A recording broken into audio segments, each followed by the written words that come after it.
nhớ rồng đó, nhớ rồng cái sờ đào nó tôi tay là vừa rau nữa.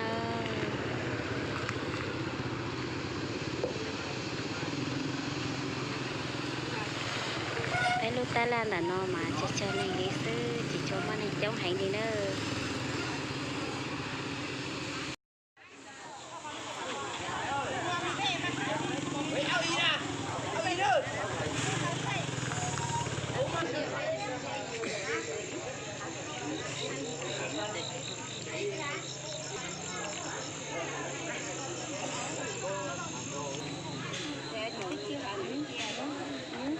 tiền à, chỉ nhá, ở chỉ nhá mà tiền tên có cái tiền.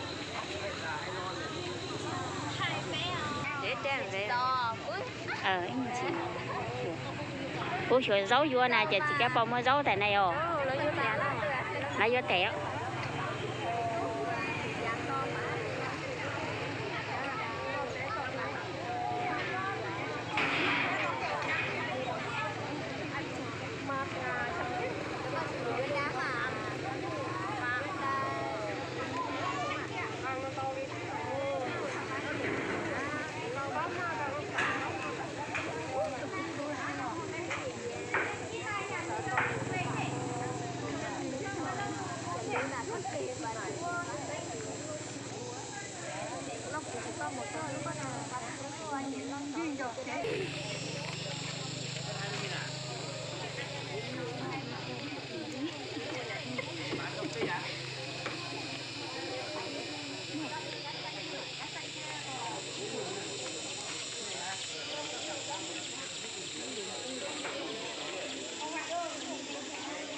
Ba mươi bán mẹ đi một cái xấu lắm rồi nè. Mà tốn xí rồi.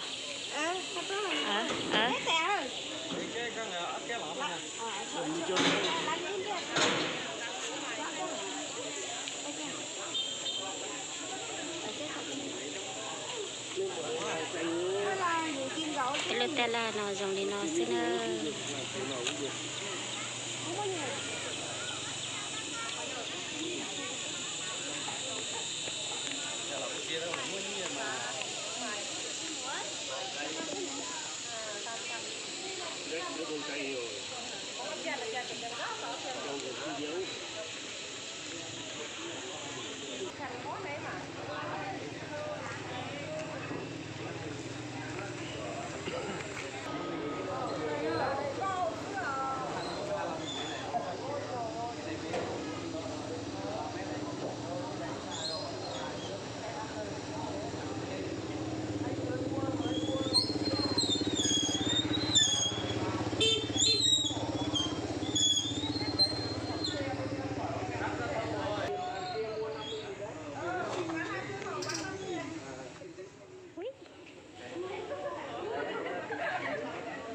lúc cứ nó mà chỉ giống gấu đi nữa.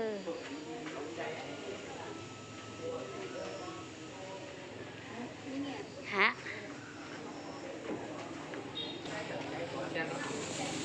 Xem.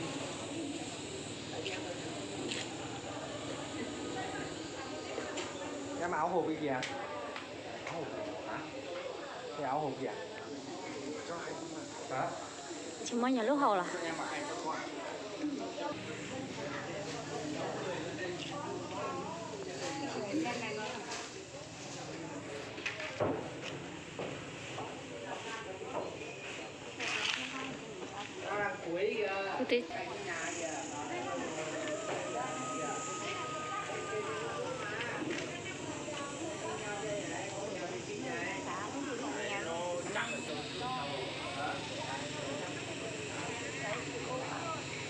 Cái này tôi đẹp này.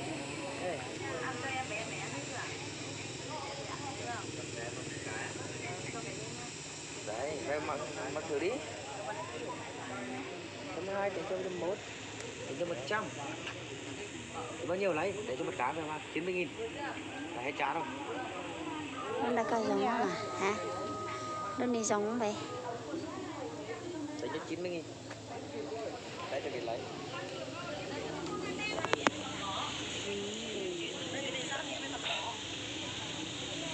Mới nhá. Hả? Thì bao nhiêu lấy? Đi bên đây. Là gì á? Cô này á? Chỉ muốn nghe vô con nhà thì dọn chia sữa. Đấy, thậm chí là cồn bò nhá. Cồn đưa trong này. Cho nên như thế này. Tôi nhớ đôi trò. Đây cái nào? Cái tờ dưới lúc có tiền đò thôi thì nó vâng cả bao nhiêu cái nào? Cái đen đây thì cái đấy này cái đen này chấm mốt tràn mốt á hàng dài luôn trồng cái này cũng thế đấy cứ bật đó.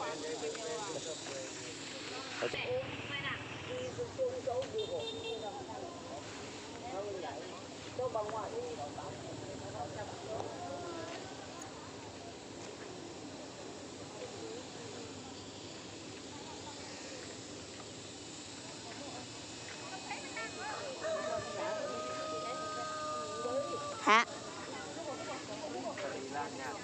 cho con như rong có cho con rong ngò tôi cho con sẽ chỉ cho tôi hớ Mày mà cho cười cơ.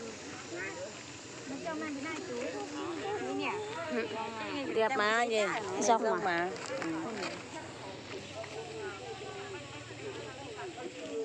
cho nó coi nhẹ rong né đó cho tốn tru tổn này đó Bao nhiêu? quần đẹp của mình quần umi của mình là quần hàng giãn kia đâu đấy thì mình bớt cho không phải lấy cả của mình đâu lúc này phải rong nó có đi Tôi chỉ nghe kén rồi.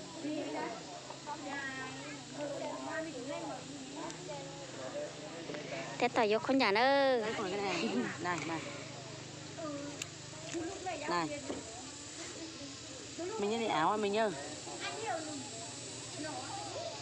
mình cái nhá cái áo lấy gì đấy đi chơi à đi chơi xong rồi ngắm quần ngắm áo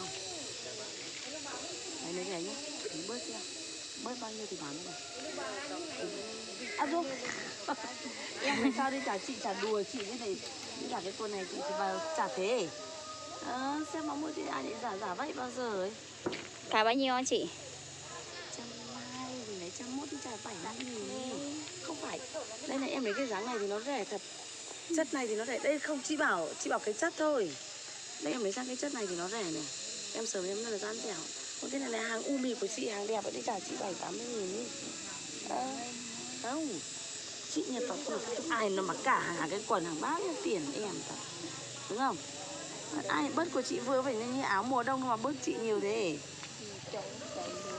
cái bớt thì bớt bao nhiêu thật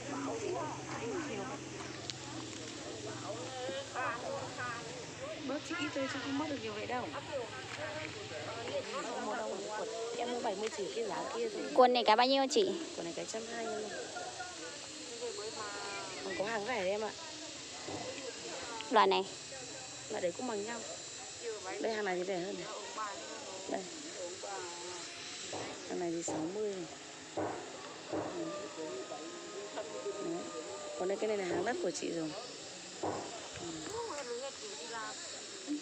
phát trực tiếp à vâng. Phát trực tiếp rồi à xấu hổ ngại thế không đây cái này thì lấy 70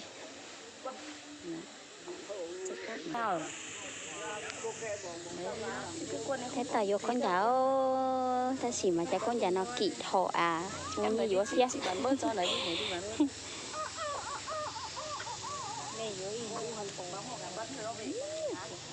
lúc này giống go tôi chả đã khơi chùa đã khơi bảo lắm chờ tới chỉ bọc kỳ tầm bó mà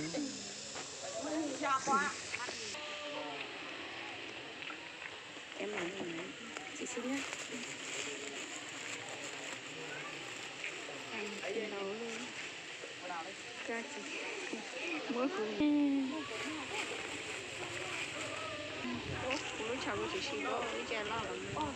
sẽ tao nhớ hậu quá sao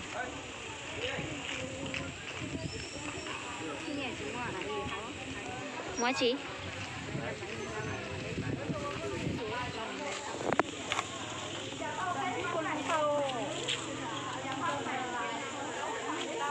tôi vô rau này chỉ mua rau á chị ta cầm chế sao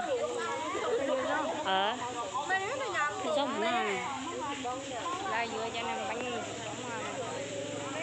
chỉ có mua bát chèคืนนี้เราchỉ có tí rau tôm mà đó giờ đã ăn được cái gì cũng sủi đẹp sủi đấy ôi dù đấy chỉ tầm hai đi cái đó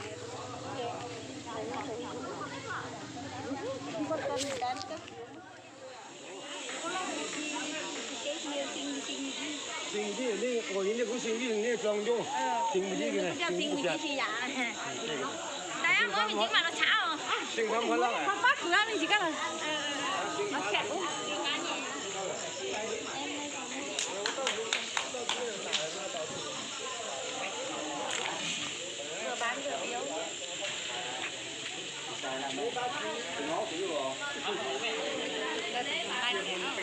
làm tẻ đó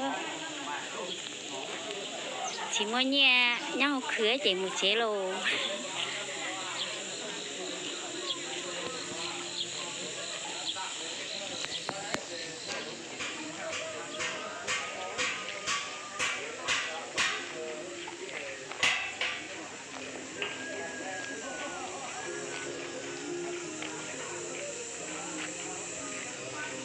cái mà đặt từ đó vô phải đi thằng này là bạch chế đâu không gì anh thấy nó còn bổ gió